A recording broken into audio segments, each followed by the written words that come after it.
God Save the Wine, la serata rock del nostro festival, la più attesa perlomeno da me. Marco non lo so, ma comunque tutti gli anni ti vediamo, quindi sappiamo che in fondo è un animo rock anche te, e ce lo dimostri già con questa bottiglia. Come mai è così dorata, così sgargiante? Beh, allora, si intona benissimo con la serata, e poi questa è una bottiglia che fa parte tra l'altro di una linea in cui questo è dorato, quindi gold, poi abbiamo anche una bottiglia rosa e una bottiglia color argento.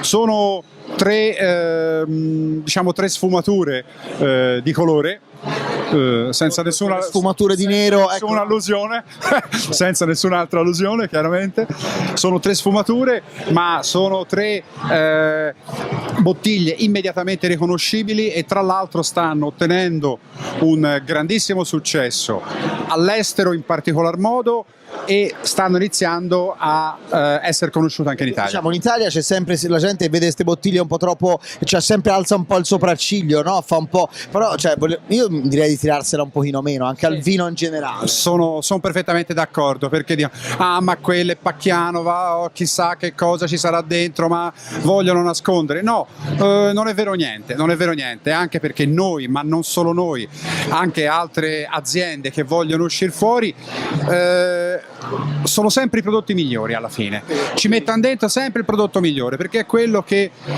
li fa riconoscere di più, e allo stesso tempo li fa perdere credibilità se non è all'altezza. Ecco, quindi il prosecco rock, ma un vino invece come l'Amarone o anche la Grappa, come si possono definire rock?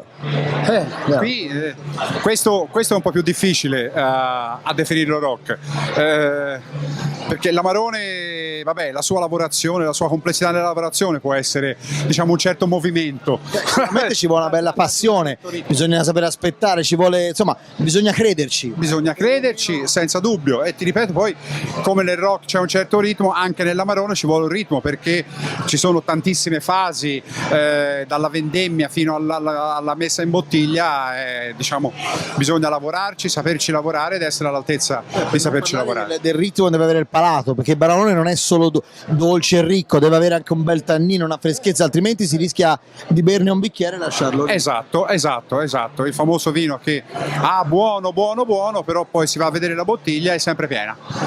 E quindi non succede così con questo Amarone, su questo si può dire che è veramente rock. Grazie mille Marco. Grazie a te, Andrea. Buonasera a tutti.